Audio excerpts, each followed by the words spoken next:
That's right. It's time for everyone's favorite Twitch politics show, The More Perfect Union. Covering the best in U.S. politics and Twitch political drama, we aim to disarm the left using the Constitution as our spear and shield. The entire articulation for the use of deadly force is the imminent threat of death or great bodily harm. It has nothing to do with whether or not what was the threat? As a matter of fact, what was the threat? Are you out of your mind, Gappy? You're out of your mind. Get ready. The other thing is that the cost of enamel paints and Warhammer figures has gone through the roof. When you poll foreign citizens of other countries about our president, they don't vote, and they are not representing the voice of their governments.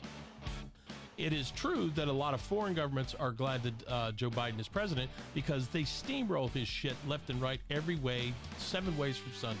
Matter of fact, twice on Sunday. I care what the American people think. You know, maybe that gets old, but it's just funny to me. Hello, everybody.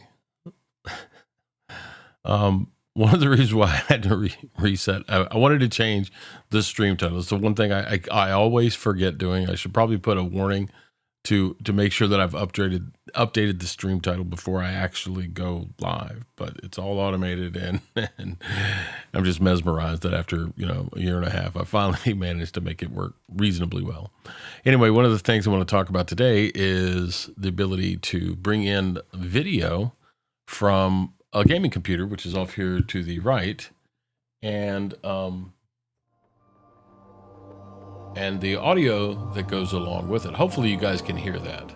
But I was testing it earlier, doing some quick recordings and stuff, so I think it ended up working out pretty good. But you'll notice that when I come over here and I actually start playing, right, you'll see me face on because I could tell you want to. Anyway. How's everybody doing? Let's see. What do we got? Like five viewers. I'm going to try to get myself back up to 6. It is an NDI feed. Yes, sir. Yes, sir. NDI tools. And the computer I'm using for gaming is, oddly enough, it's a Lenovo. It's a work center, or it's called ThinkStation is what it is. It's a full tower, 750 watt power supply. It's not the big deal, but it's got a what would be considered maybe the bottom end of acceptable gaming cards, as a NVIDIA RTX A2000 Quadro. So it's got 4 outputs that you can run off of it. I'm just running the one, but it's a 12 gig card, and it actually does pretty well on the benchmark tests and stuff. So yeah, so that's NDI. Did you guys are able to hear the audio, right? The game audio. Yay. I'm just going to assume that I can hear it. Hopefully you can hear it as well. Just the game background noise. Anyway. So I figured, I would, if anybody wants to jump into Discord and chat, I'm going to actually try to take this thing out for a spin. And I've got my Stream Deck.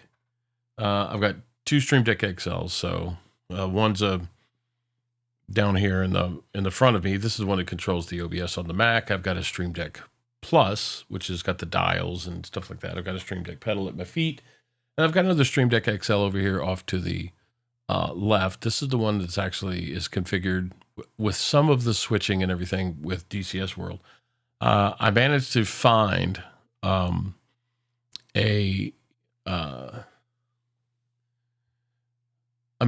a HOTAS system. It's an X56 RGB Logitech G. So that should be here probably in a week or so. I'm going to be actually remote all next week. I'll be up in Big Sky, Montana, just hanging out. I won't be actually streaming next week because there's not a sufficient internet signal out there to be able to do that. But I will be working remotely and just kind of enjoying the high altitude. But anyway, there we are. Let's see. OBS. So OBS, current version. I think I am current 2902, I think. 2903. 2902 64-bit version that is built for M1 Max Silicon. So it's been kind of a hassle. Every time you upgrade, it seems like every time you upgrade now, all of your scripts and everything get kind of jacked around into a corner. So, hey, Jody, how are you? How are you? How are you? Deep South Jody. Yeah, so I figured, I've gotten to a point where things are more stable. I've actually been doing some political stuff. I did a book review. Some of this stuff is on my YouTube channel, which is really hard to get to apparently. No. Okay, so I'll tell you. So there is a fix. The guy who wrote the NDI plugin for OBS, he is actually using like an older version of the NDI library, and he tells you that you have to manually move it into userlib, whatever. I don't know the exact place on Mac. On Mac I know, but on PC.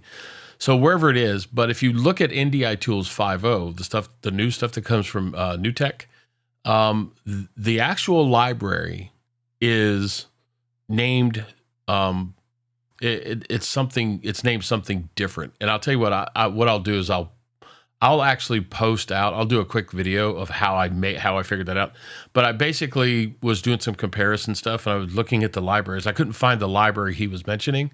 So I just said, oh, okay, well, let me just try this. And on a hunch, I swapped the library name, and then I did a call change in one of the configurations, and magically it works again. So, but I think I don't think, unless there's something that is a specific fix for NDI, that I'm going to be upgrading 2902 to anything else. Just because it is getting to be quite the hassle. Pardon me. It's getting to be quite the hassle to sort of remember everything that you've done and, have a checklist and then, or write some kind of an automation script that just puts it all back together. But, yeah, it's kind of crazy. So, I mean, I've even gone so far as like found some things like, time zone clocks and stuff like that. There's, something I do for work. I work with people in like 6 or 7 time zones. And just to make sure that everybody is, understands where they are and what time things are, and be cognizant of other people's time. Because when we talk to some of these guys, they're actually late in their evening because they're Central European or plus CE2. Sorry, GMT plus 2 time zone. So you want to be kind of cognizant of that. So I have stuff that I've just sort of made some overlays and stuff that are clock oriented or whatever. But that said, I don't know if anybody wants to jump up on Discord. If you do, we can kind of chat about whatever the hell's going on. Otherwise, I'm just going to kind of jump in here. I will try to glance at chat and stuff like that. I can't guarantee that I will actually see a lot of chat. Well, actually, hang on. Maybe I could. Let's I'll go ahead and add the text chat in here. Just so it's big on the screen. It'll be all right. Won't be too bad, right? There we go, text chat.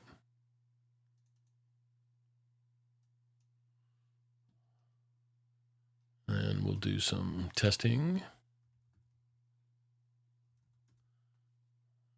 Oh, yeah, that's way too small. I want that to be a little bit bigger, right?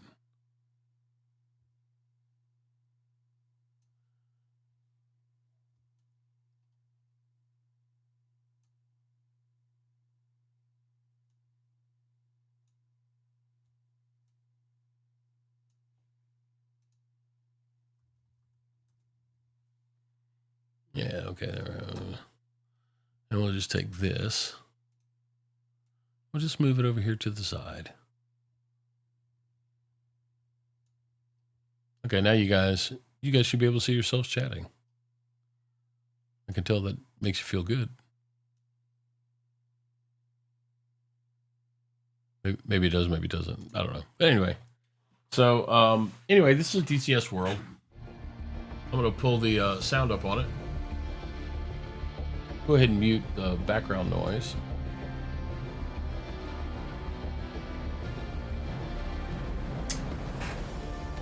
So I'm not going to buy any of the modules until I get my flight controls, because I really want to make sure that this is the way to go, right? That I'm going to have a lot of fun with it. And I'm probably going to get involved with Twisted Aviator to help do some configuration stuff. I will tell you, if you do flight sims and you're using, like, if you're doing DCS and you're doing their flight panels, it's a bit to wrap your head around in terms of trying to do all the configuration stuff. And you know, my cheap substitute for the time being is the Stream Deck XL. And I also have some of the Logitech G flight panels. Right now I've got on the radio panel, I've got the multifunction switch panel that's coming in, and then also, you know, be able to do 189 different switches with the HOTAS when it comes in. But anyway, I'm kind of limited into what I can do here. So I usually just start out with, because it's really difficult to fly with a keyboard, but I'm gonna let you see just how crappy it is.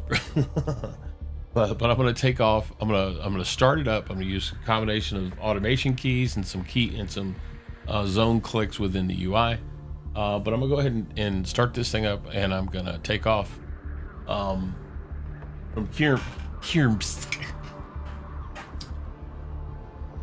But here we are, and hopefully you guys can still hear me. I got a second mic over here, off to the side. You should be able to pick me up pretty good anyway. So, screen. If I see something here, I've got a monitor up here that I can actually see some of the feedback, and I'll just come back around here periodically and take a look. See, but anyway, we'll see how it goes.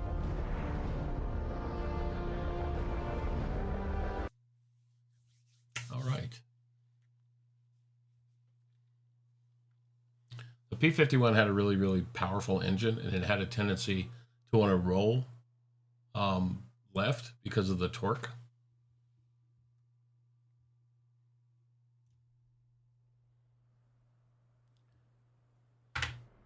So we're gonna back in.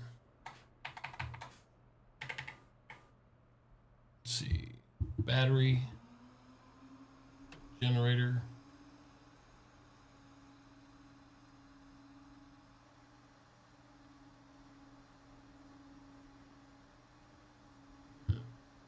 Set some rudder adjustment here. This is pressing with the Stream Deck. Cold air up. One of the tricky things is setting the parking brake.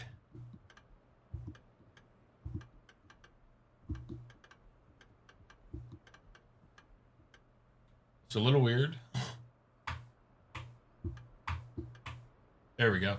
So now the parking brake is set. You have to press and hold the parking brake actuator, and then you press and release the brake button, and then it'll kick in. So turn our magnetos on, turn fuel boost on, set the fuel shut off on. I believe we want to make sure that all of our flaps are set in the up position. Interesting thing, there's no hydraulics, no power until you start the aircraft. So even though you're setting the lever for the flaps, they're not actually going to do anything until enough hydraulic pressure is built up. In any case, let's put a little bit more sound here. Okay, eyes front, and now we're going to prime the system.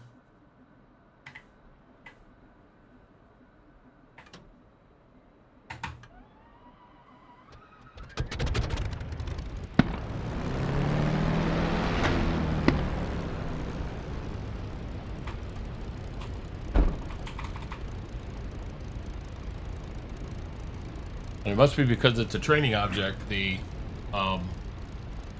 wheel brakes appeared to be set, but they weren't actually set. So I guess we'll see what's up. Okay, so now just kind of idling. Take a look at the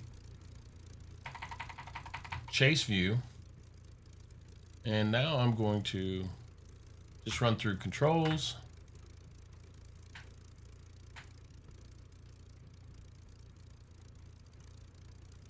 And it looks like everything's working. Go back inside the cockpit real quick.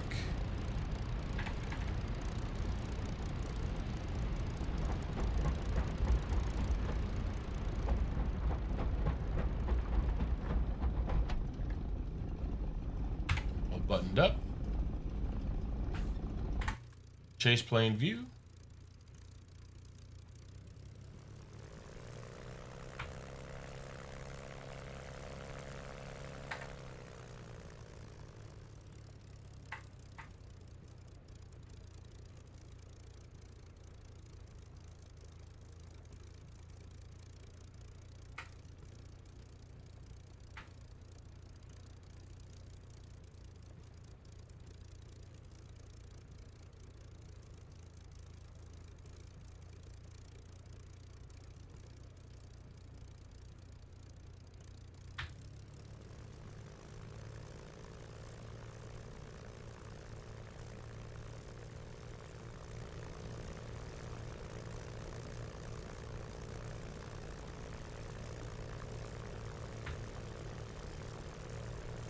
I would tell you, it's very difficult to control with a keyboard.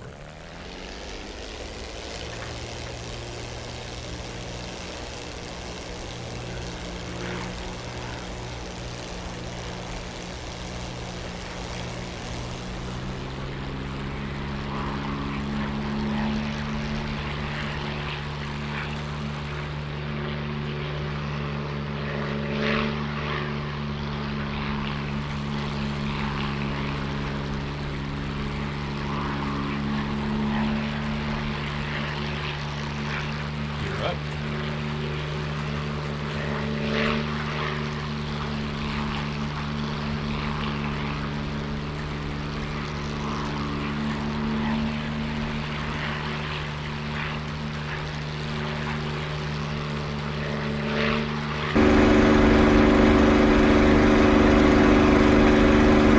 And we'll go ahead and work on a little bit of altitude.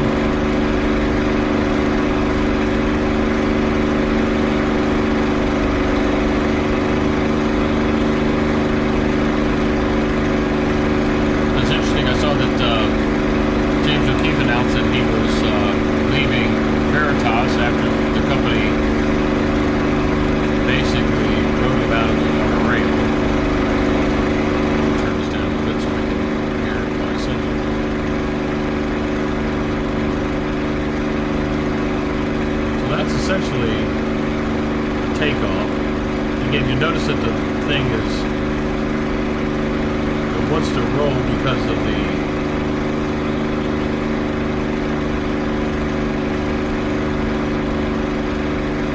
torque of the engine. And I was digging around with this, trying to figure out, you know, what was the best way to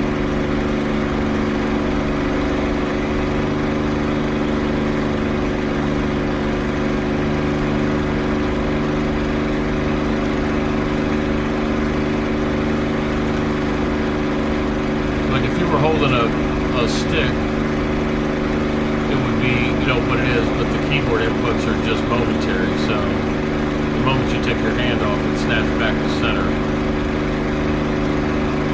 Anyway, O'Keefe left Project Veritas, and it's just kind of interesting that the reasons why he had to leave were,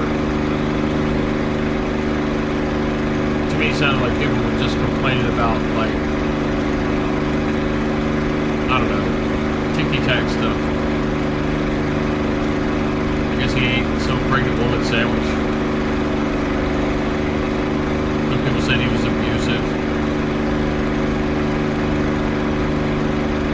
So his own board kicked him out of the company he created. It's interesting. I think there's going to be a backlash on that with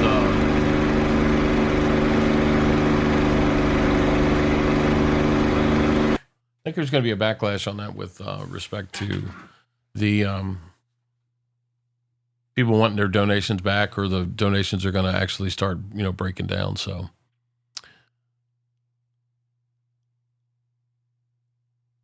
Oh yeah, D's Nuts is back. Hey, welcome back. See, you weren't actually banned. You were just sort of timed out for a day.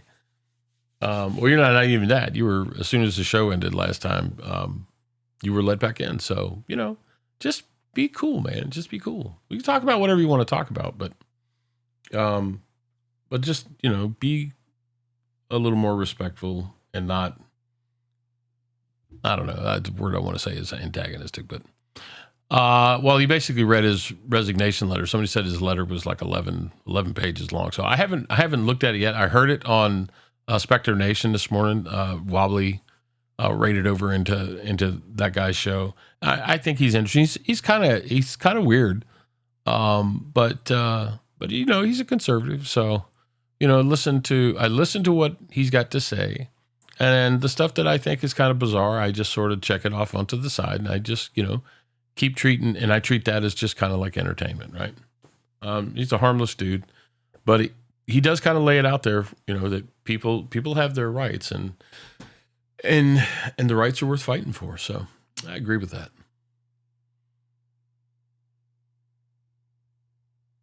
Well, let's just say you weren't, and you appear to be so far. So, I just don't try to get me into a Vulcan mind meld, man. I can't really do it. Anyway, I'm gonna jump back over here and fly. So really, the only thing I'm really doing on this is, because I think it's because it is pretty difficult to do other stuff, and it's just a training mission. It's just trying to take off and land safely. And sometimes I land safely, sometimes I land hard, and the landing gear sort of, it doesn't quite collapse, but it's not good. And then sometimes I just auger in. But in any case, I think I do okay with the landing most of the time. So anyway, I'm going to go ahead and concentrate on doing that. Let's just enjoy the ride.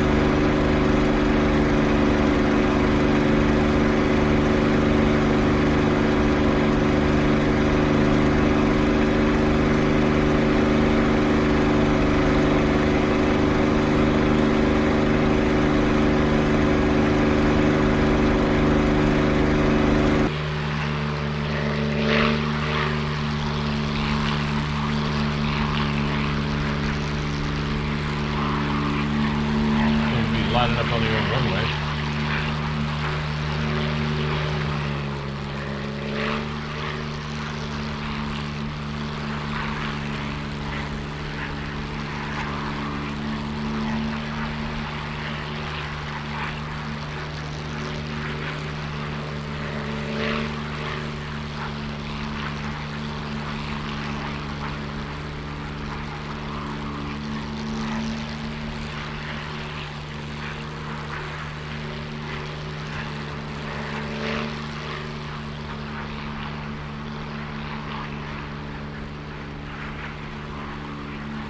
Put some flaps in.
And there we have a mostly safe landing.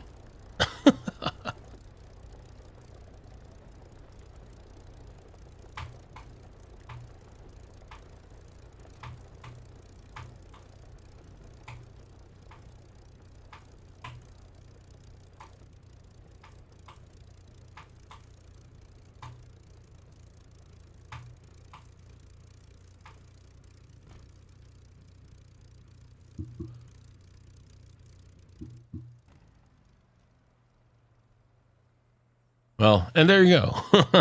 So, that's there, right? Can I get some applause? Can I get a little bit of applause? Yeah, I can land it in first person. It's more difficult for sure. But again, the difference right between keyboard and HOTAS, it'll be a lot easier or a lot better, more controllable to land it, with an actual flight stick. So anyway, so what's up, guys? What's the big news that's coming through? I guess I could try to find O'Keefe's deal.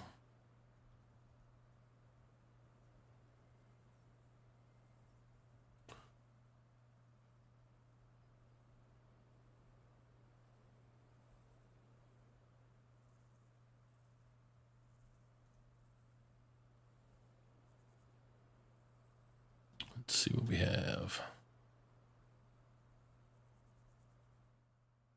There we go. Let's see. Tough being a blind guy, I'll be honest. Twitter post by Neil McCabe. Anybody have the actual video that he put out? I'd like to play that for everybody.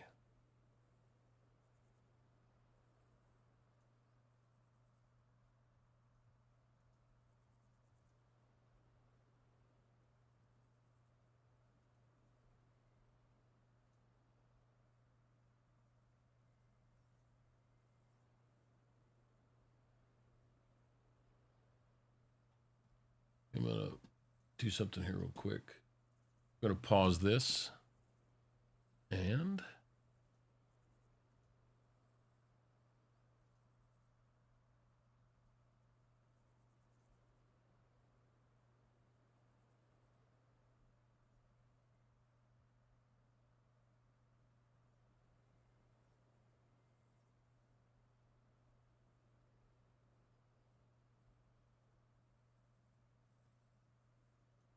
yeah, that's what a lot of people are talking about, but let's see what else we got here.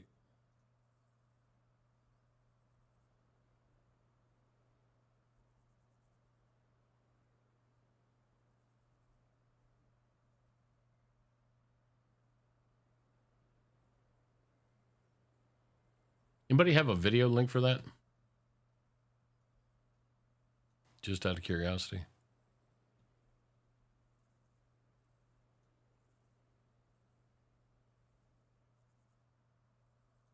Yeah, not helping me.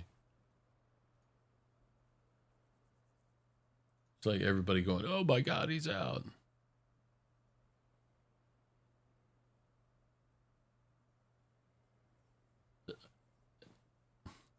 Okay, hang on. Now, I'm not claiming this is breaking news, right? But if your breaking news is to report somebody else's breaking news, is it really breaking news? I mean, is it really? And if you're at work, if that literally was his whole message, and if you're literally at work, thanks very much for that, April. And if you're at work, should you be breaking somebody else's news? Should be re-breaking. It's like Nancy Reagan Christmas presents. Anyway, okay, let's see what we got here. Let me know if you guys can hear this.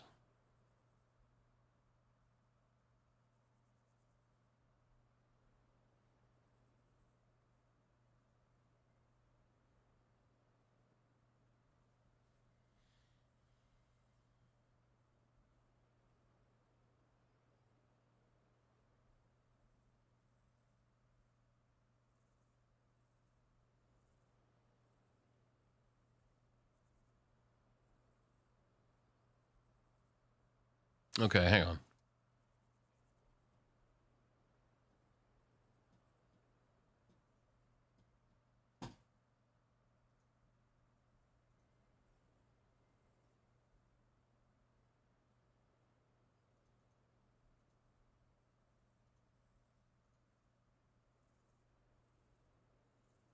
kept hidden for the wrong reasons, moral wrongs, bad you hear it now? behaviors, as journalists were I'll the back it up if you custodians of can't the hear it, public's but conscience. let me know if you can. And as we've gone deeper and deeper exposing and illuminating corruption, You the can hear me, lies yeah? hidden from public view, the line that separates good and evil becomes more clear. Not just in the institutions we investigate, back it up. but within one another.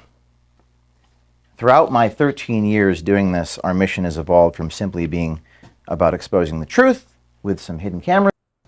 All right, thank you all for being Okay, here on here we go. President's Day, but I think it's fitting that, you know, we're here on President's Day. I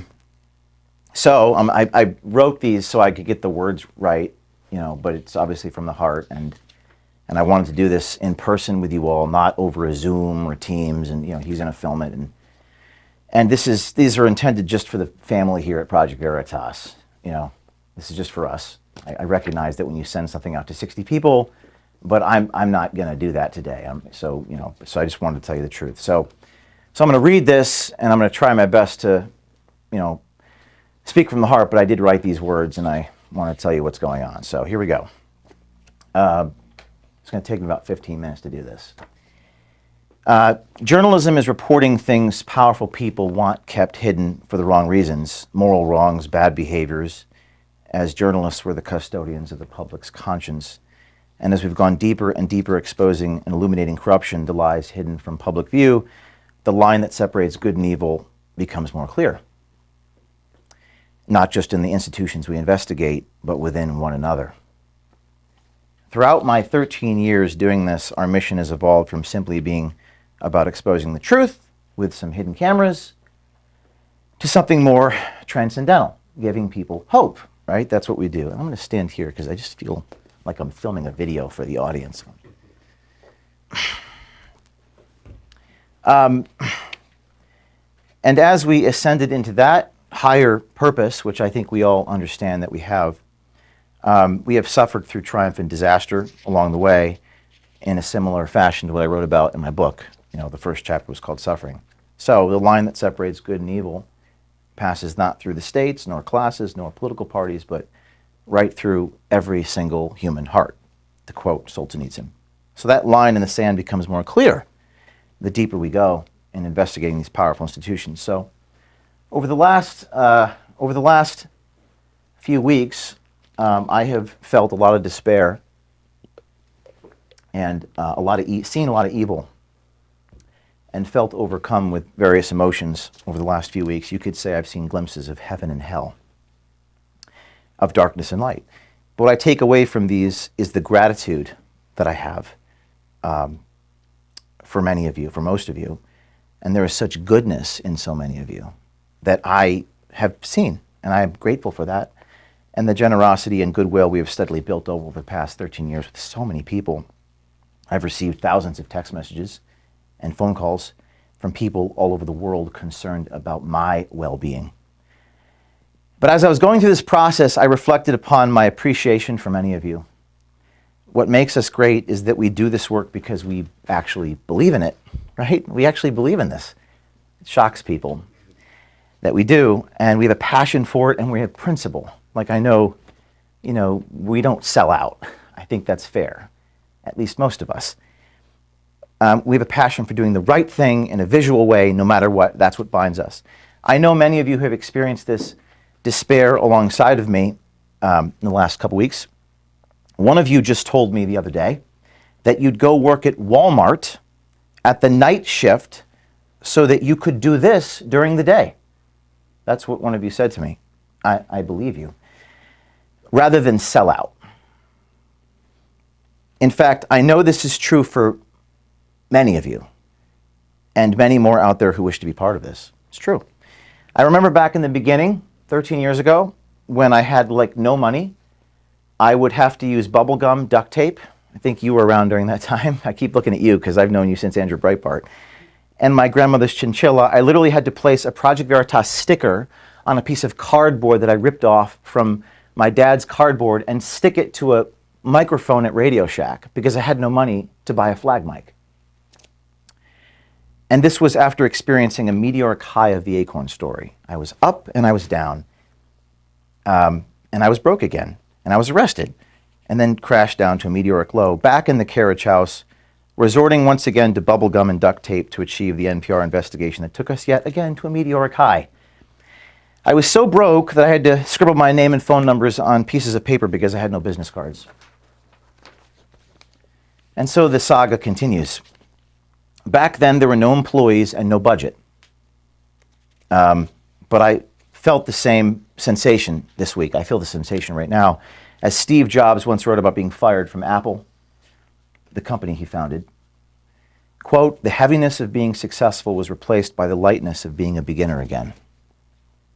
Less sure about everything. It freed me to enter one of the most creative periods of my life. So back then I trudged on.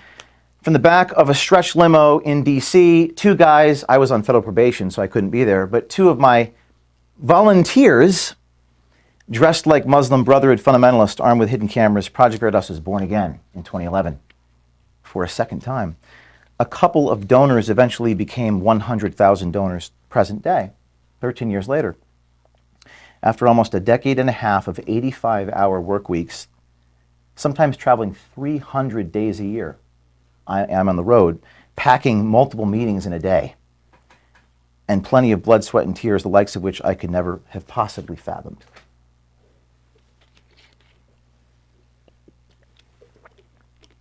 The external threats and pressure inflicted against myself and some of us has been unimaginable. I'm going to summarize them.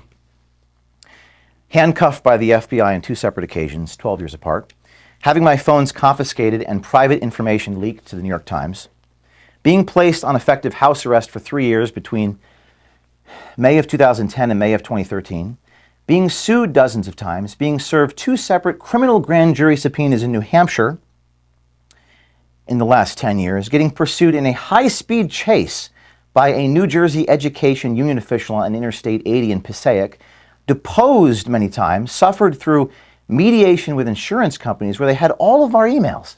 They had everything. But they evidently didn't have anything on me. Getting my home raided by the FBI, having my loved ones put in handcuffs in the hallway, and having our office destroyed by a hurricane, literally a hurricane, which forced us into a temporary workplace before rebuilding and stirred up disgruntled employees, including grievances about me, which I will get to in a minute. The list goes on. Even so, as a former board member told me 10 years ago, Project Veritas will never be stopped from the outside. It will only be because we stopped ourselves, right? I'll get to that too in a minute. Prophetic as it may be, that is exactly where we find ourselves in the situation today. A situation where I have been stripped of my authority as CEO and removed from the board of directors. I bet you didn't know that. I'll get to that in a minute. Contrary to what public statements may say. And by the way, I have copies for this. I will not give them to you yet. I will give them to you after I'm done. And there are board minute meetings, which you'll all get a copy of, that read as follows. Quote, James O'Keefe indefinitely suspended as CEO without compensation. February 10th. Yes. Quote, indefinite suspension of James O'Keefe from the board. Dated February 10th, 5 days before the statement, saying that I'm still the CEO. I don't know why this is happening now. Or specifically why this is happening suddenly, right now.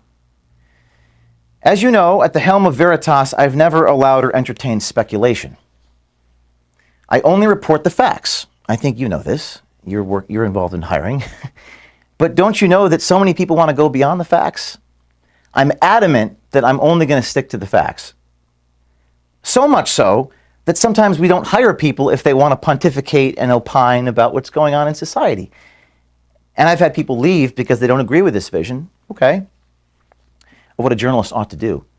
But fortunately, I have recordings and documents to back up everything I'm about to tell you. So everything I'm about to tell you, I have documentation and proof. So you don't have to say I wasn't there. You can listen to it and watch it for yourself.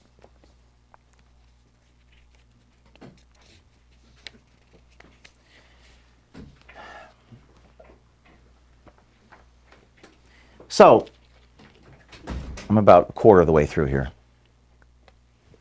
Bear with me. For the last 13 years, I've been the same person I've always been, probably better than I used to be. These are adjectives some people used. Tough, hard charging, driven, creative, exacting. I have extremely high standards and somewhat disorganized. I don't ask you how your Thanksgiving was, okay? Or the names of your siblings, although a good leader probably should. I don't do that. I ask a lot of you, but I don't ever ask you to do anything I haven't myself done and continue to do. I haven't always been the most compassionate leader, and that is admittedly a fault of mine, something I need to work on. But I remember when I was back in the carriage house in the beginning, there was a journalist in the beginning, and he pointed this out to me. So, you need to be more compassionate. Ask me about my life. And it hurt him that I wasn't more compassionate towards him. Personally, I told him it was difficult for me to change myself. But this experience stayed with me, and I always have known this about myself. I've tried to do a better job of that, but the truth is I've been very hurried, very busy, pressed for time every day, trying to pack in so much in a day. I think you all know this in meetings. I'm busy because I'm trying to get so much done in an hour, all the while moving at the speed of light to raise as much money, to hire more people, to take care of you guys in a fundamental way, although I may not be good at communicating the reasons why I am that way. I'm doing as much as I humanly possibly can so I could build this place out and do more. And that's what we did every year, each year since 2010. Growing every year, sometimes doubling our revenue, doubling our impact. I have a chart here, which again, I'm going to hand to you, the chart of the growth every year. I have never slowed down. I recognize that perhaps I should, but number one, there's a trade-off to slowing down. And number two, I need the right leaders around me in order to do that. So along the way, there has been much turnover, replacing people with better people. This was painful to me and to many of you who witnessed it. But that has always been happening since day one. There was turnover 10 years ago when I had to fire a friend from college. Let's just maybe hold off on that until the end. So I'll make sure that everyone has a copy of this. And I don't intend to publish this. This is for you guys internally. I had 10 years ago, I had to fire a friend from Rutgers. That hurt me. It took me months to get over this. I never discussed this. I felt for him, but it was the conflict that ate at me, but I had to do it. See, leadership has a price, and results often come at a human cost. Maybe fewer in this world, present day, are willing to pay that price. Many people want the fruits of leadership, such as its power, results, Twitter followings, secondary effects.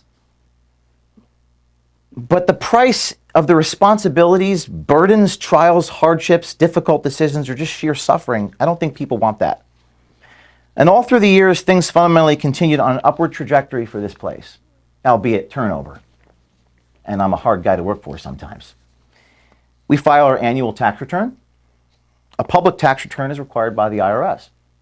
And my compensation is set by an independent board of directors via a compensation committee. 4 times a year, our chief financial officer has submitted company financials to the board. That's every quarter. And our board approves it in quarterly meetings. All 3 members of the C3 were present, and we have subjected both the C3 and the C4 to audits from outside independent accounting agencies each and every year. That happens. That has always been happening. Nothing about how I've conducted myself over the past 13 years has really fundamentally changed. Until now. So what has changed in the last 3 weeks? What has changed? The only thing that has changed is that we broke the biggest story in our organization's history. You know that one I'm talking about? Pfizer. The last week of January, with 50 million views. That broke the record by 10x. Our video became a global phenomenon. It was about Pfizer, theorist, and one of the directors discussing mutating the virus. Our confrontation video, where he locked me in a pizza restaurant with you, and he smashed the equipment and called the police, that became a phenomenon and was riveting television for our audiences glued to their screens. That was probably one of my favorite things that ever happened. It was just really unbelievable. It was like true to be false and seemingly too false to be true, but it was real. If someone else is here, you can let them in. Hello, come on in. Just giving a few remarks to the team here, so you came at the right moment. So the only thing that changed were these videos. Outlets in India and China cover the story, and our social media exploded like never before. Our employees and board members' Twitter accounts also exploded like never before. Pfizer even put out a non-denial denial, like you always capture these things, where they basically admitted they were mutating the virus, albeit they buried this admission in jargon. But it was still an admission. And it was extraordinary that Pfizer responded to us with an admission, not denying that this guy was who he was. What an amazing turn of events. That is the only thing that's changed in 13 years of me being who I am. And then suddenly, an unusual emergency happened just a few days after that. I think we have one more person here, if we could let him in. So suddenly, an unusual,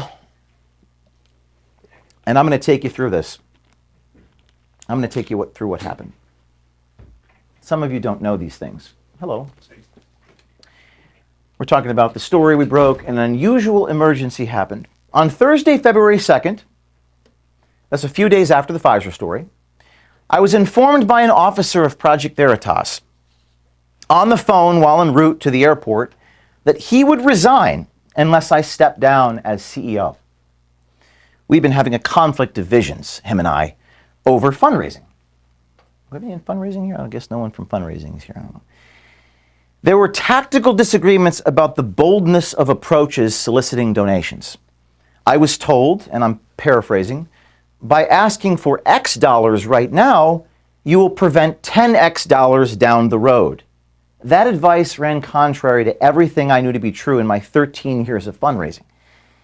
But that conflict was even more fundamental and essentially boiled down to this. And my vision, I'm going to paraphrase Howard Rourke, the architect, quote, I don't build in order to have donors. I have donors in order to build.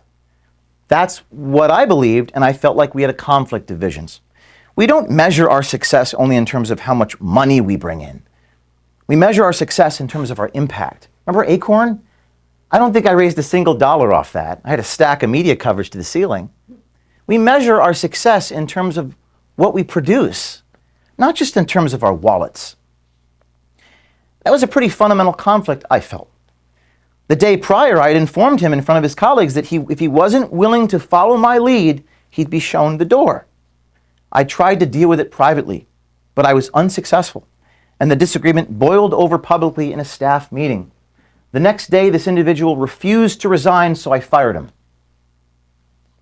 Later that same day, that's Thursday, February 2nd, a few days after the 50 million viewed Pfizer videos, I was informed by a different officer of Project Veritas that he would go to the board in a few hours from that moment and have an emergency vote to restructure this company.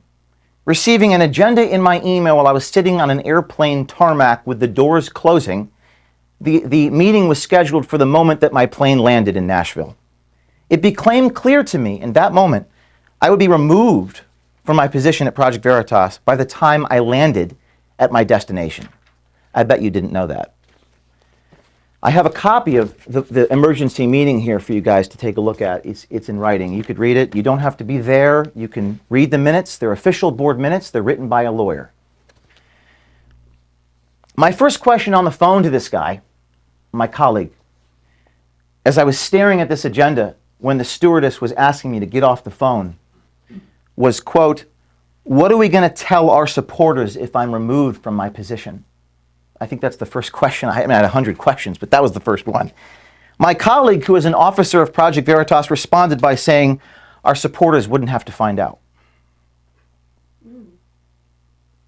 Sounds like something you would get in the Claire McCaskill campaign. It sounds like something you'd expose.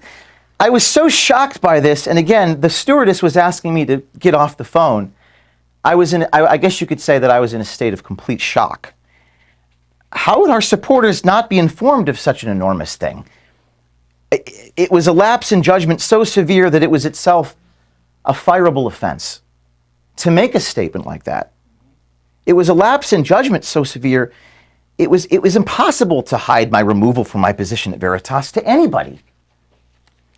As the CEO and chief fundraiser, I have to explain the context of my role to thousands of people, 300 days a year on the road, while soliciting them for funds so that I can pay you. And I knew many of our supporters and donors would not like that change if I was removed from the chief decision maker at the organization I founded.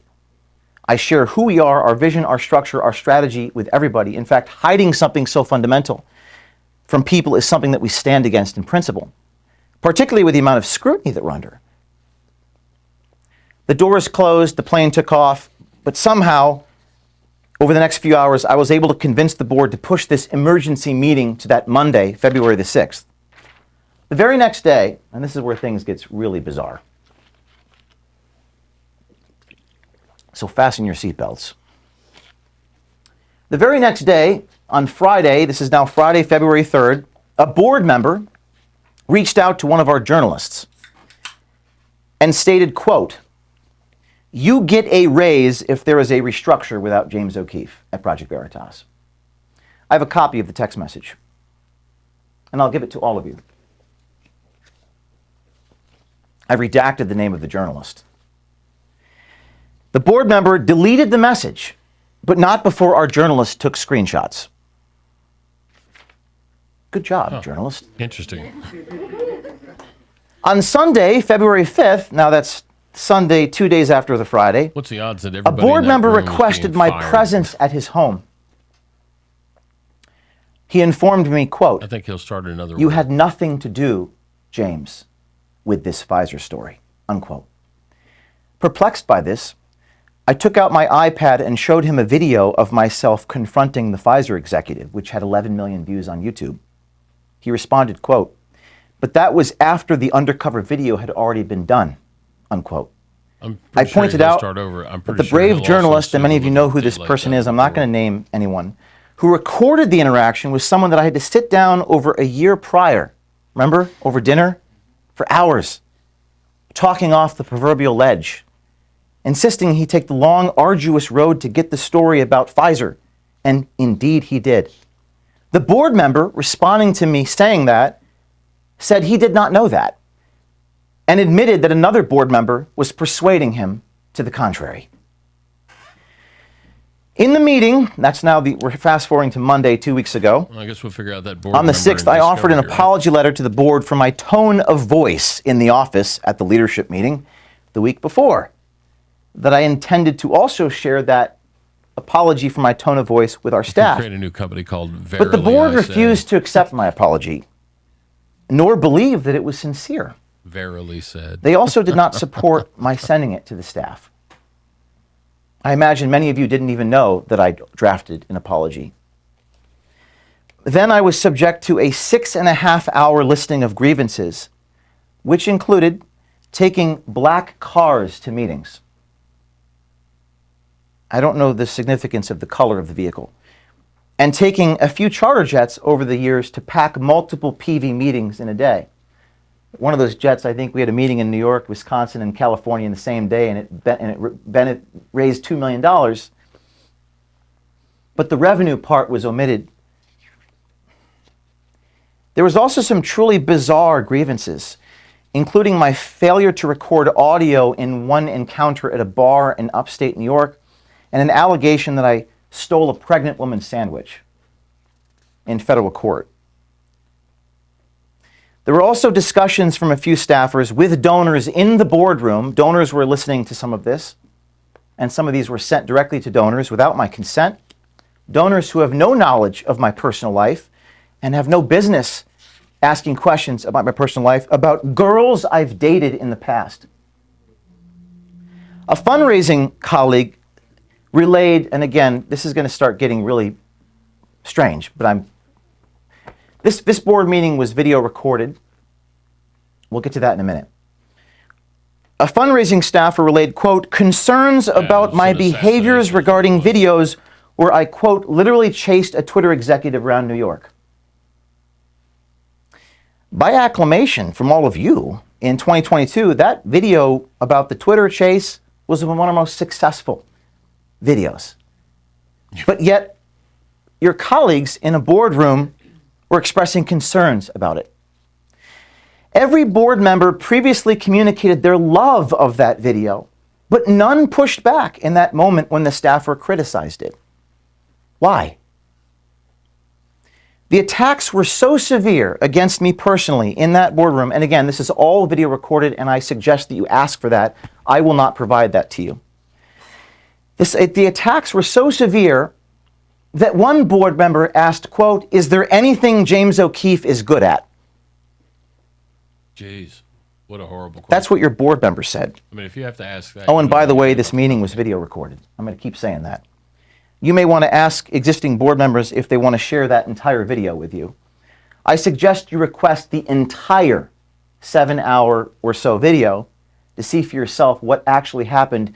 You don't have to have been there.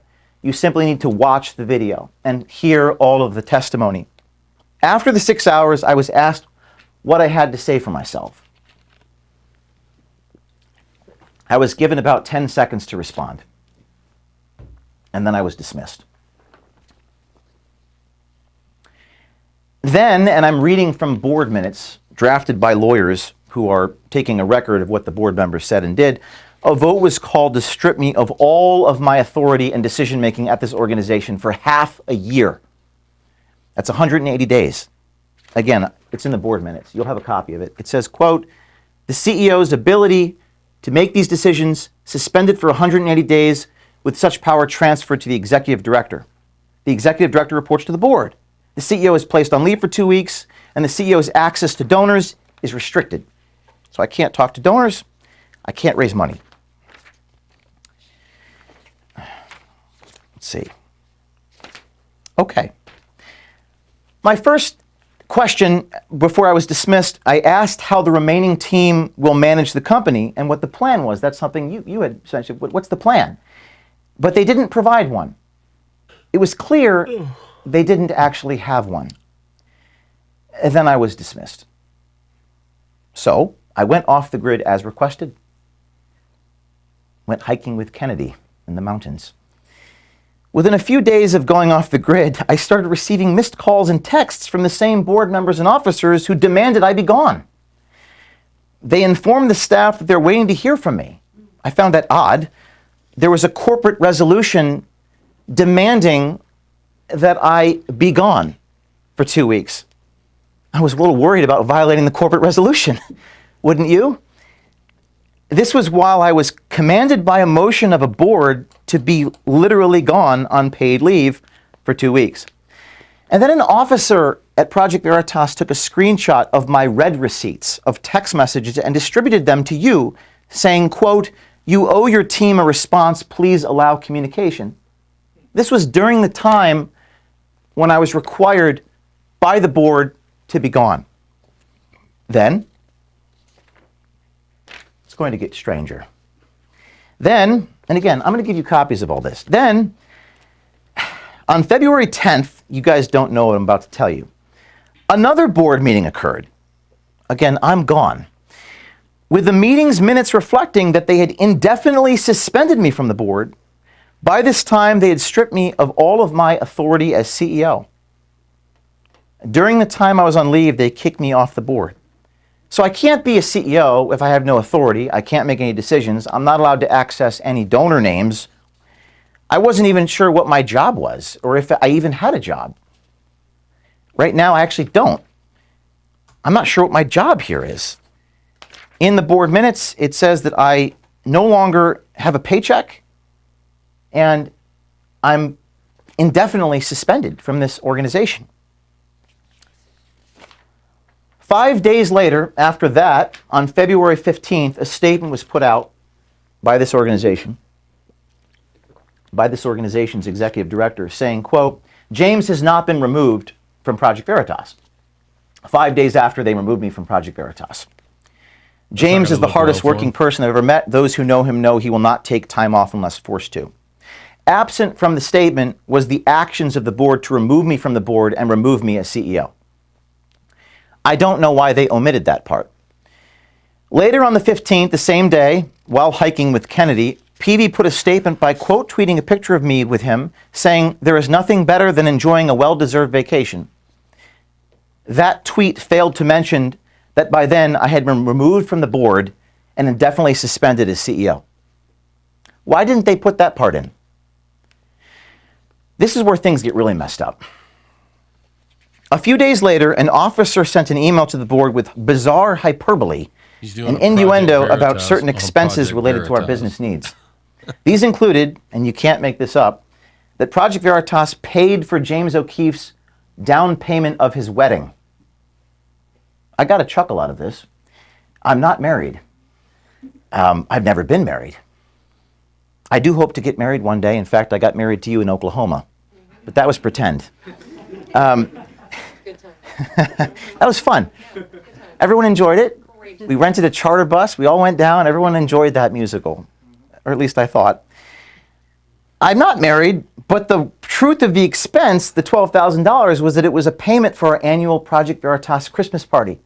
Remember that? Where you guys were there? Some of you brought your spouses? The officer lied by omission, excluding the purpose of paying the $12,000 for the wedding venue. It looked like Project Veritas was reimbursing me for a wedding venue. I hope he gets all. Why would the officer lie like that? And I hope he's able to fire the entire board and start over. There were also, again, bizarre complaints, and this is where you come in, Asha, about taking too many trips to too many meetings over the course of a year. I think there were like 305 cars I had taken to meetings and donors and journalism assignments, including all the, quote, black cars taken from airports to various meetings. I have a copy of that, so you don't have to take my word for it. The officer stated to the board, this is on February 13th, this week, that we should do things such as, quote, reschedule meetings. And the IRS would prefer Zoom meetings over in-person meetings. I'm going to let that sink in for a minute. Why would it's none of the IRS's business how you conduct your meeting? My lawyers got a real laugh out of that one. By the way, do you guys want to do a Zoom meeting later? And again, I have a copy of these. You can read them for yourselves. The wedding, there's a line item here. It omits the purpose of the expense. It was for a project. You were there. You were dressed in your amazing Christmas clothes. I remember it was beautiful. It was like a Christmas PJ blazer thing you had on. That was that one. You were there. It wasn't a wedding. It wasn't a wedding. Keep listening. I'll be right back. Thanks for bringing the outfit. It was a great outfit. I remember that was what I remember from that. And we sang "Oh, What a Beautiful Morning," but it wasn't. I didn't get married. It was a Project Veritas Christmas party. Not that I saw. Our Christmas party this year cost about twice as much. That one was about $12,000. Okay. And I have the line item here that sent to the board about the black cars.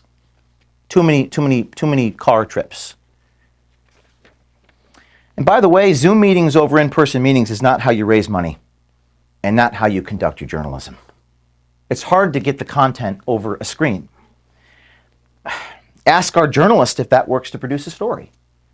In fact, I would maybe ask you guys to ask these guys how you're supposed to do your jobs without taking, quote, black cars around. I don't know how I can do my job here if I can't transport myself around the United States. It actually doesn't make any actual sense, does it? None of this makes any sense. And why is it all happening right now? Those are the questions I have. I don't have answers. You guys are journalists. Maybe you can go find the answers. I don't know. After this series of events, I wrote a letter to the board on February 16th with the proposal. Many of you have not seen this, but this is what I sent to them, which I guess they haven't shared this with you, but I'm going to share it with you now. With a proposal that the board members resign by the end of this past week. We're now past that point, or I'll be forced to walk away. And this is what I wrote.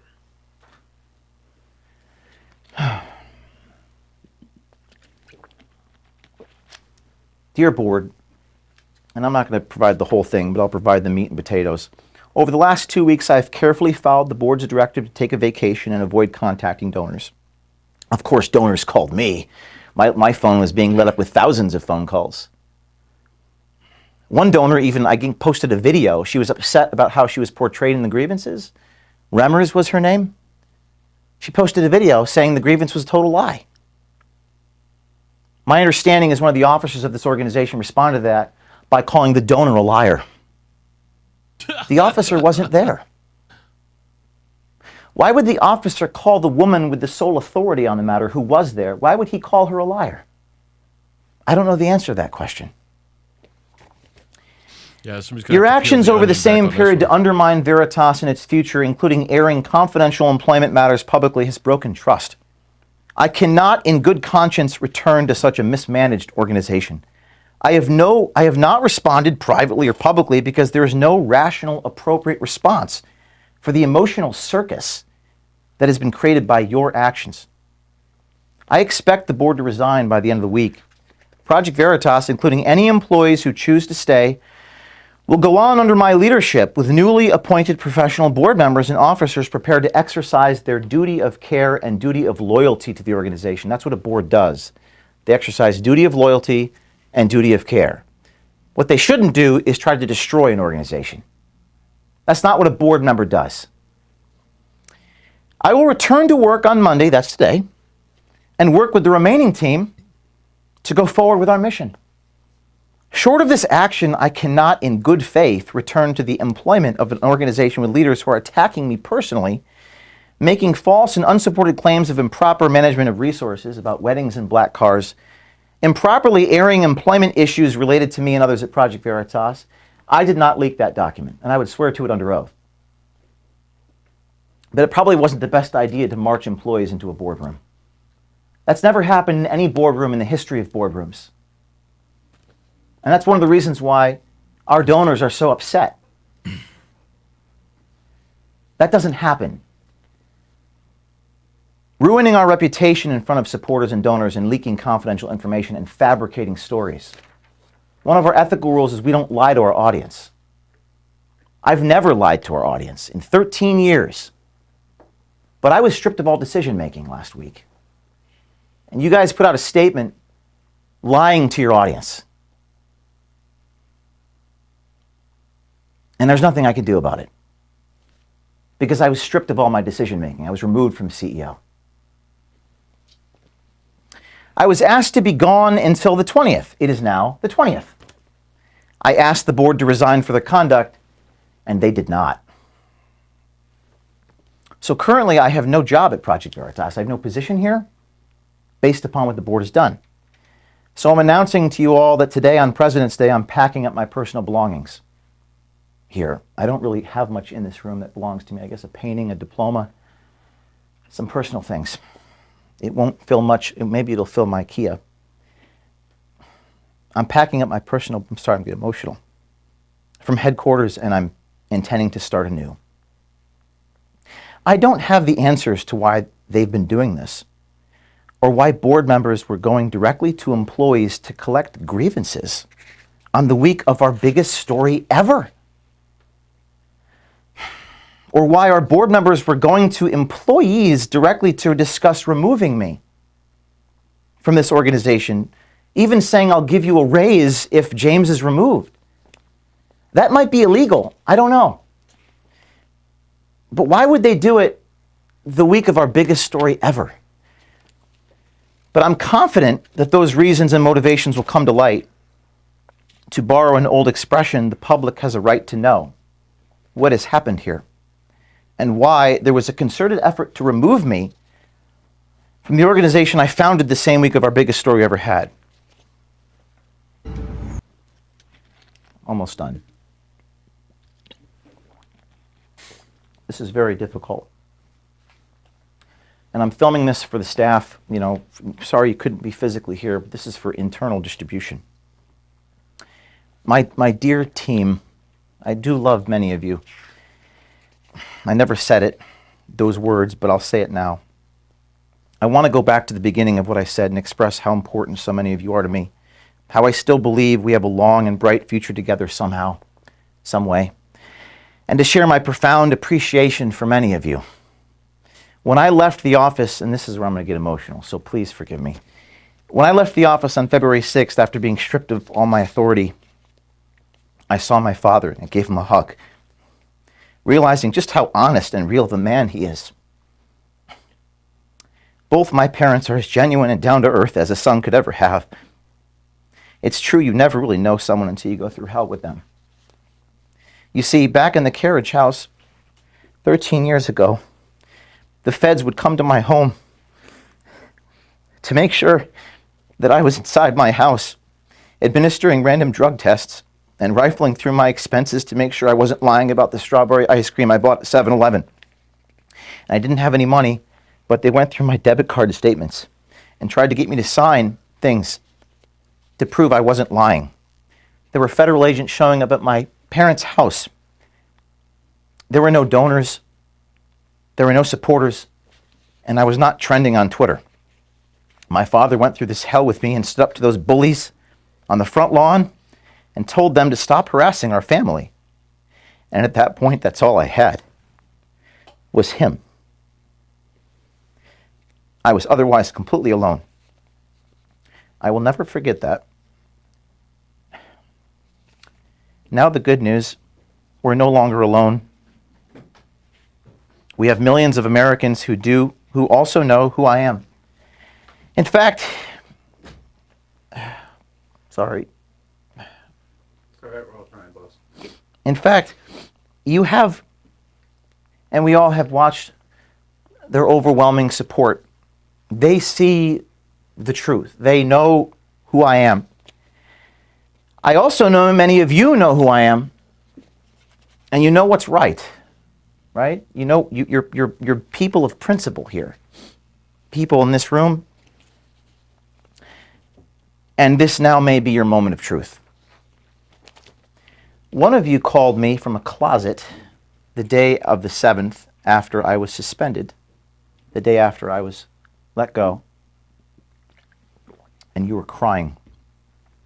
I never heard that tone before. I told you it was going to be okay. You were afraid of what was happening here. You said, this is really hard to take. I can't take this anymore. I told you that I struggled alongside you, although I wasn't physically there. I told you that I loved you. A number of us told each other that we loved one another. It was the first time I've shared that sentiment with a colleague. It was a very real moment, a very beautiful moment, a touching moment where we were bound together. Many of us were really bound together in that moment, and I was grateful for that. I recognize just how honest and real many of you are in your souls, that you are amazing people. We have some really amazing people here, with men with brass balls and women with the courage of a lion.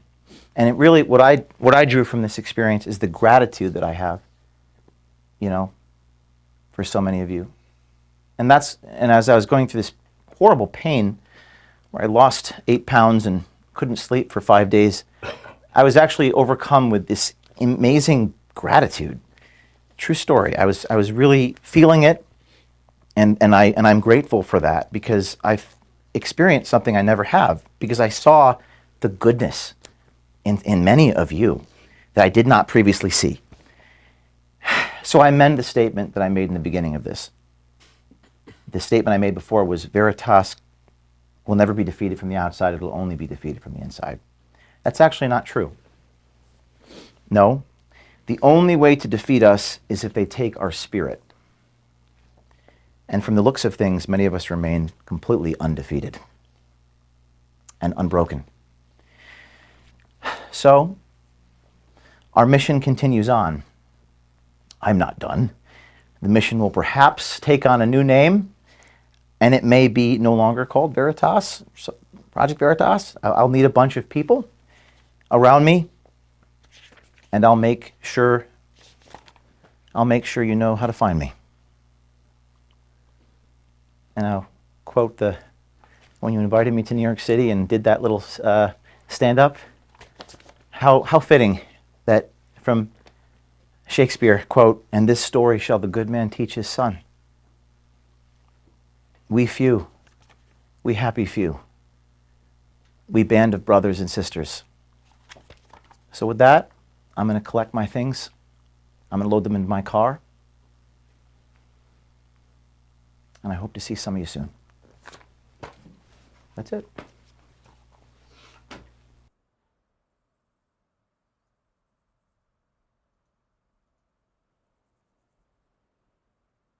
So that was O'Keefe delivering his message. This is the woman that he was talking about. Her name is Diana Remmers. And we're going to play this. We're going to see how that goes. No, I don't think he got blackmailed. I think somebody on the board was blackmailed or bribed to as payback for Pfizer. I think, right? I mean, they made so many billions off the COVID vaccine, and they're hiding a bunch of information. So I think the lid's going to blow off on that at some point. But this was just this was retribution for a story that was quite embarrassing and quite challenging. So, hey, Ranger, what's happening, brother? Glad you're here. So anyway, this is Diana Remmers, and we're going to play her. She's the donor that O'Keefe says the board misrepresented, or she says that her statement was misrepresented by board members in their firing of James O'Keefe. So let's go ahead and play it. Hi there, my name is Diana Remmers, and I'm actually here in Mexico on vacation with my husband, and I've been made aware of allegations towards James O'Keefe with Project Veritas through the news, a little bit on news, a little bit on social media, and whatnot. And I realized actually that one of the allegations and grievances towards James is about a situation that involved me with James in November 2021 in Florida at a David Horowitz event, where the allegations are that he was extremely rude to one of his donors, which happens to be me, and that's completely blown out of proportion. I asked him to take a picture, and he, had a lot of people running at him asking for different things, and he wasn't thrilled about getting a picture at that moment, but he did. We actually after that we had a great conversation. We've become great friends, and I've had events for him, one in Beverly Hills. He's been a personal guest of mine at Mar-a-Lago for a Turning Point event, and I'm going to continue to support him. And I'm really very disappointed in the petty allegations towards him. They're actually completely false and ridiculous. So I will continue supporting James as long as he's with Project Veritas, because without James, Project Veritas is nothing. So that's all I have to say. Just wanted to set the record straight, and I hope everybody has a good day. Okay, well, there we have that statement. So,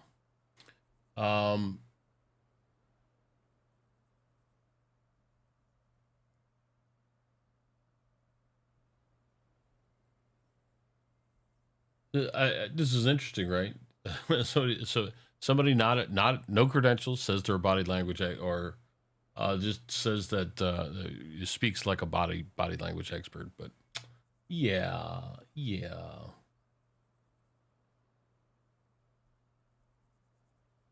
Interesting stuff. Wow.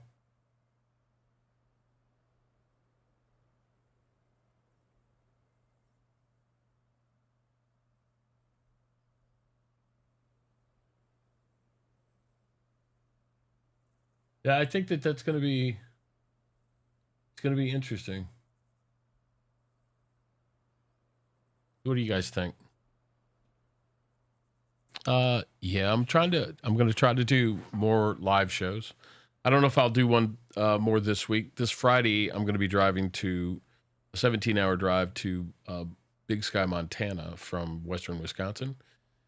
And it's going to be fun.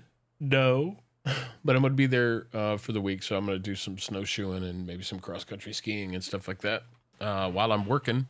Out there, the wife is going to be hanging out with a college girlfriend, so they're going to be doing a bunch of skiing. More skiing than me, but I'm going to just be chilling out, watching my boxer beat the living crap out of me and everything else around. So anyway, because that's the fun stuff. Yeah, it's fun, except, it'd be more fun if you could fly it. But to be honest, it's not a fun drive, not at all. So I'm not sure if we're going to do it one day, 17-hour drive, or we're going to break it up into 2 days. But the idea is that we'll be there no later than Saturday afternoon, so before dark. Man, I tell you what, this is kind of interesting, right? I mean, they have certainly gone after Project Veritas at every turn possible, right? I mean, he's been raided by the FBI. When they raided him, was that a guns drawn situation as well? I didn't see him. They didn't draw guns on Joe Biden. Yeesh.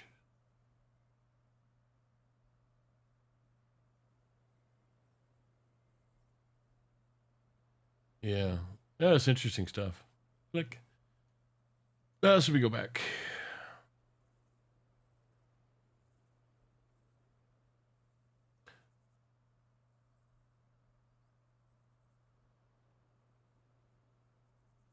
Yeah, no, I mean, geez. Hard to tell, guys. So anyway, let's see. We'll come back here. There's a hostile takeover by Pfizer. Yeah, I agree. I think you said that earlier.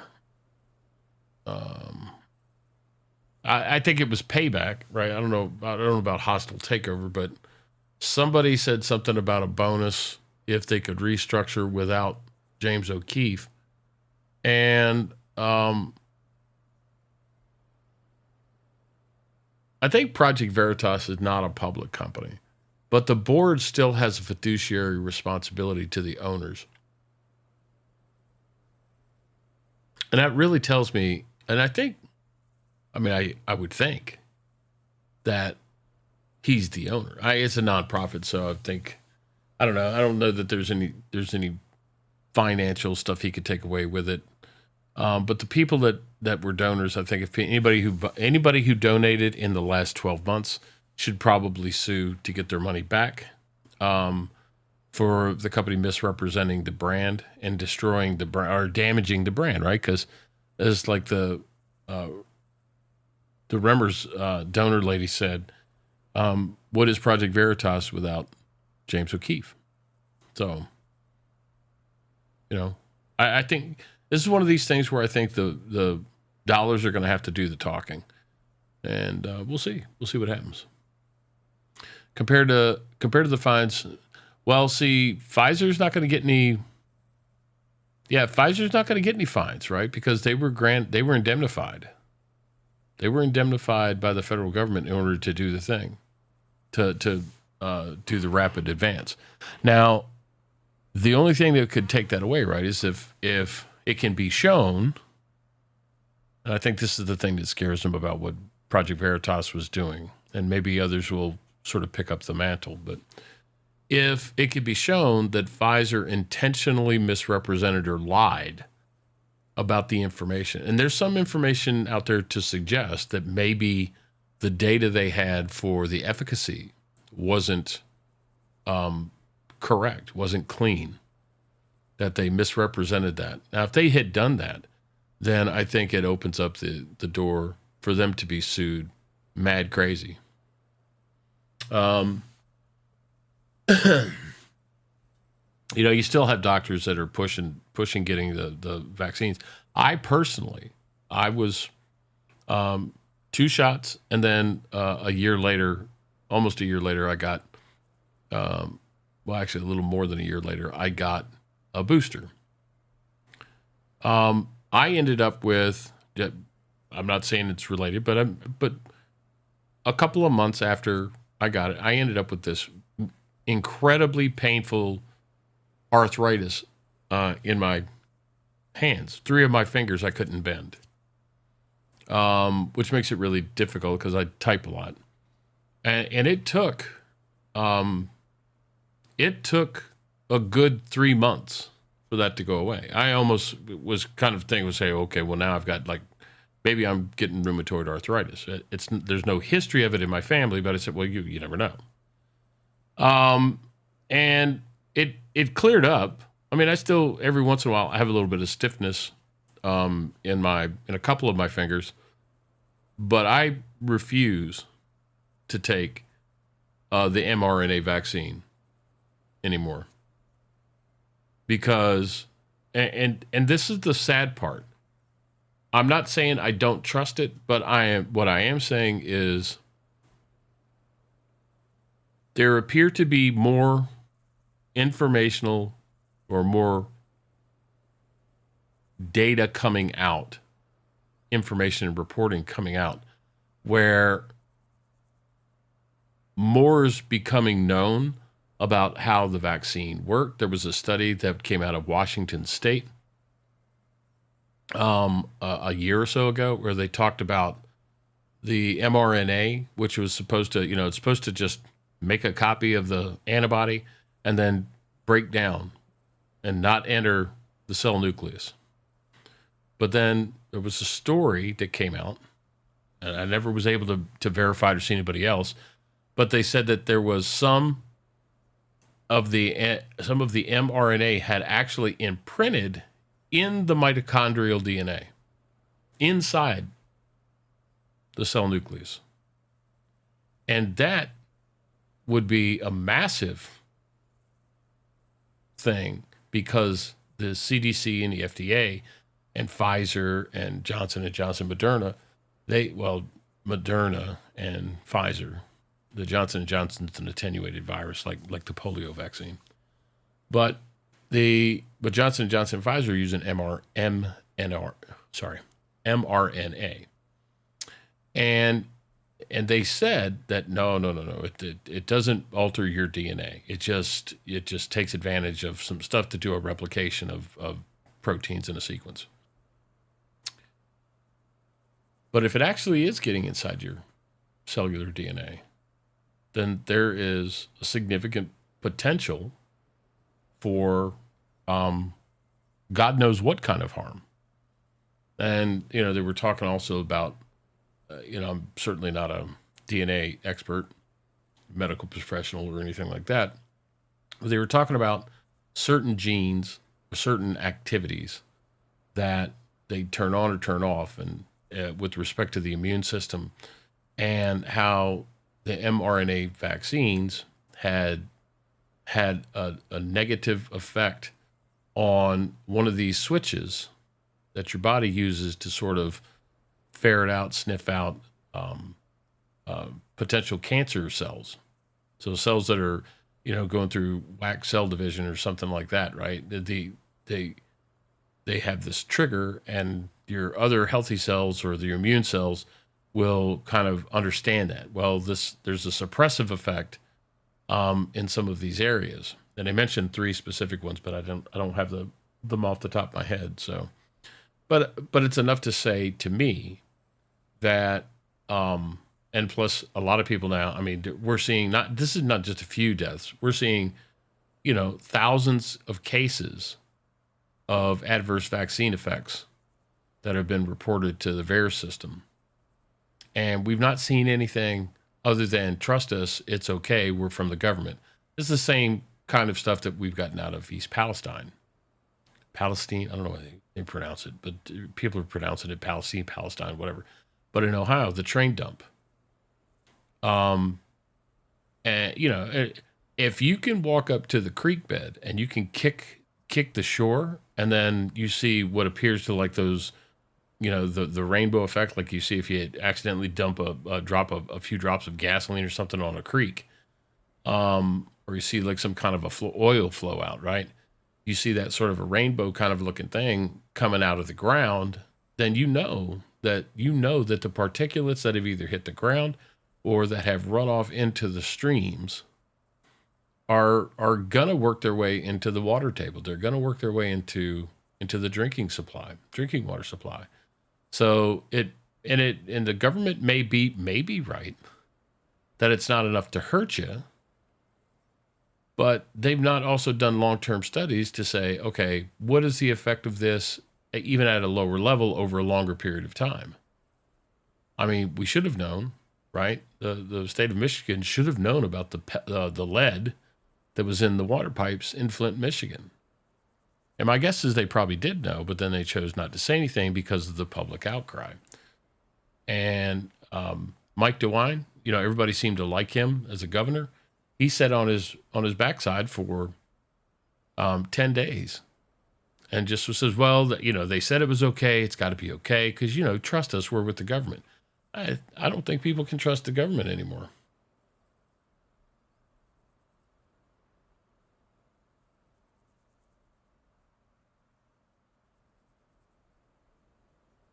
Yeah, and the thing about particulate matter. So check it out. The Mount St. Helens, right? When that blew up, the ash cloud went around the Earth 3 times, and it continued to settle for, I think, a couple of years. Iceland. Remember when they had to shut down air traffic going to Europe because the volcanic ash was ejected so high into the atmosphere that it was actually corrosive to the turbine blades on the jet engines, so they wouldn't fly over. They actually had ground. You couldn't actually fly into parts of Europe for a while when that thing was blowing up. Oh man, oh man. So I don't know. I'd like to think that the government has everybody's best interest at heart, but I think we're living in the land of narratives that have to be pushed. And the travesty of all of that is that more and more people are becoming less and less confident that the information they're receiving from their representatives or from government agencies is truthful.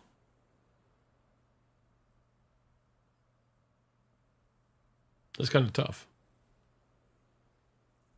Okay. Oh, you know what? I had something else going on here. What'd you guys think of the old flight sim, right? It's pretty cool. NDI video.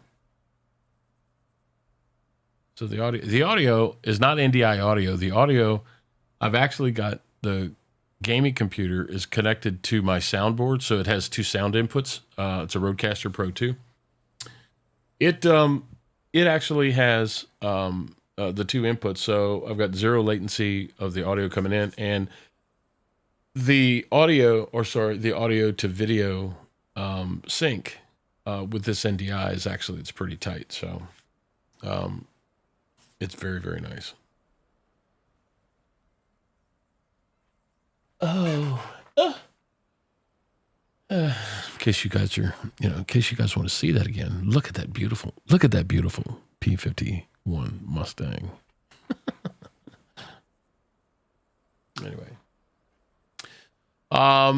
So Wobbly, you have a, how do you like that card? I'm trying to upgrade, but I don't want to spend $3,000. Oh, the, well, this is an older card. So this came with the machine. It was done. It was actually, the computer was something that they used to do, to drive video walls. So it'll display 4K. It'll run 4K devices, I believe.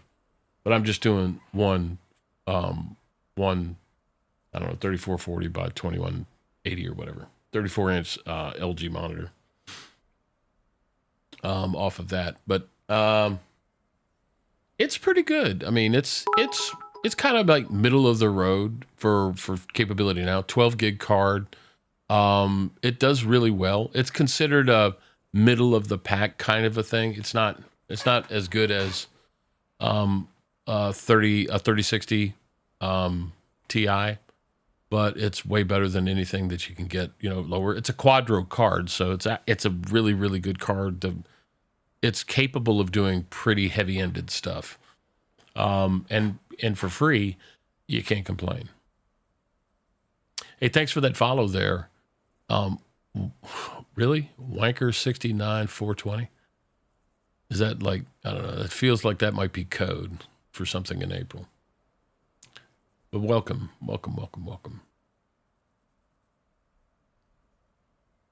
Yeah, so what you got going on tomorrow for your show? I'm going to try to get up early in the morning and watch the entire thing tomorrow. So 7:00 my time. So it's easier for me than you.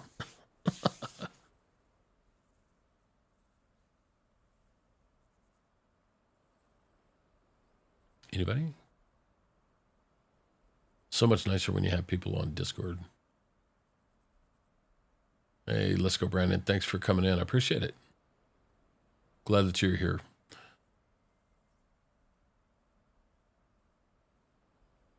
So, guys, just so you know, we've got 301 followers on our channel here, and I do appreciate it because as somebody who has not been streaming an awful lot, particularly in the last few months, I'm glad that you guys were still hanging out. So, yeah, Wobbly does a good job. So he brings the good stuff too. Any highlights? So one of the things that I'm going to be doing on March 14th, the St. Croix County Republican Party here in Wisconsin, they're going to be doing their caucus. And there's, I think their caucus is like for voting for their new officers and things of that nature, right? So they've invited me to come out there and live stream it. So I'm going to be out there doing their thing on the 14th of March. So I think it's going to be pretty good.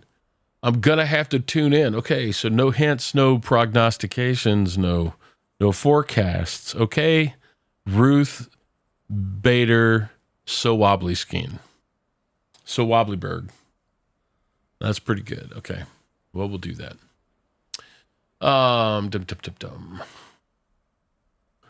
Yes, tomorrow is an election. It's a primary election day. The Supreme Court of Wisconsin is an elected position. So the two Republican candidates, there's 4 candidates, I believe, one or two on the Democratic side, and then there are a couple that I'm aware of on the Republican side. Daniel Kelly, who was the Supreme Court justice from 2016 to 2020. And then Jennifer Doro, who you guys might recall from the Brooks case, the guy that drove the SUV through the Christmas parade. She was the trial judge there. So I had an opportunity to speak with them 3 weeks ago at a meet and greet in St. Croix County. And I have had some history of discussion in the past with Dan Kelly. I like Dan Kelly. I'm not 100% sure about Jennifer Doro. I did find something that was relatively troubling.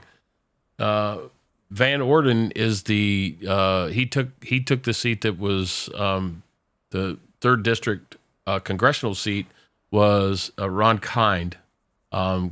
He kind of retired, and Van Orden he got the nod this last time around. He came out. I think it was on a Twitter post. And he said he was supporting Jennifer Doro.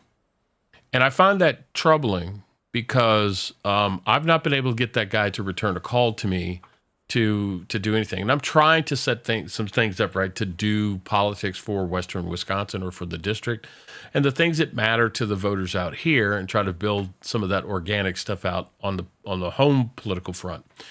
And he said he supports Jennifer Doro and not Dan Kelly. And his reasons for doing it, and I'm kind of losing some luster for Van Orden because he's sort of getting to this. I get this feel like he's just going to be another Ben Crenshaw.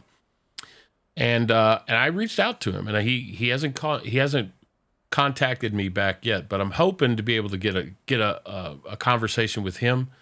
And I think at this point, it's just I want to recommend that if you happen to live in Wisconsin and you are going to vote tomorrow in the primary election, throw your vote to Dan Kelly. He is a strict constructionist, a constitutionalist person who does not believe that the state courts should be trying to legislate from the bench. And he's a known quantity. He did a very good job when he was Supreme Court Justice in 2017 to 2020. And to be honest, I think Jennifer Doro is going to be, I hate to say it, but I think she's probably going to end up being a, for lack of a better word, like their Chief Justice John Roberts. So, well, I don't know. Winter's tough, wobbly. I don't know if you could call it living, more like surviving, but sure.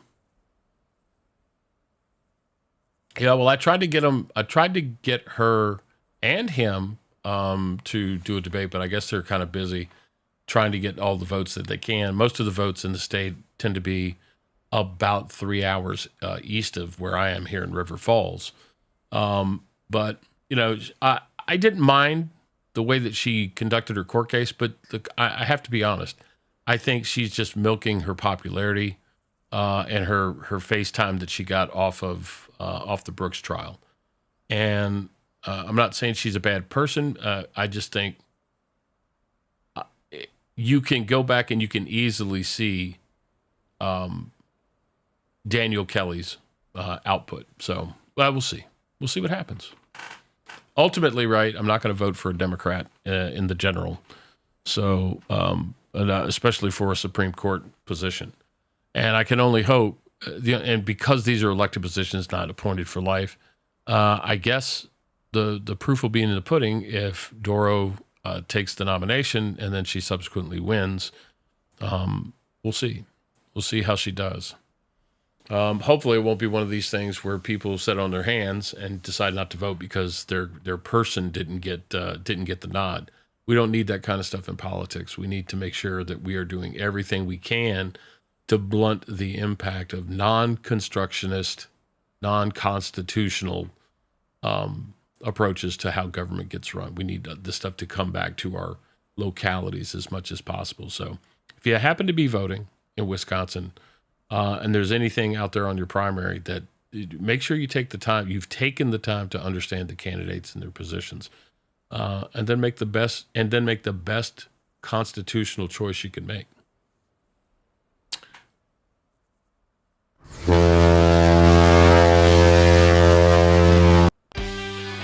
You know, that said, guys, I want to just go ahead and take a hot minute and thank you guys for coming in, watching the show a little bit, watching me try to get into the old flight sim. Can't wait till I get the old X56 RGB HOTAS from Logitech G and try to have some more fun and do some more things where we get some people going on live. So I'm going to reach out to Twisted Aviator to see if he can become sort of like my pilot mentor. So there's a lot of hard stuff. Just getting the stuff is not going to be the easy part, is the easy part. Getting the thing configured is going to be the hard part. And I'm actually going to probably do a stream just on that configuration because it's in depth and it goes. There's 189 buttons on this thing, or 8 switch positions you can work with. But anyway, you guys take care. I'll catch you later next time on The More Perfect Union. Be good.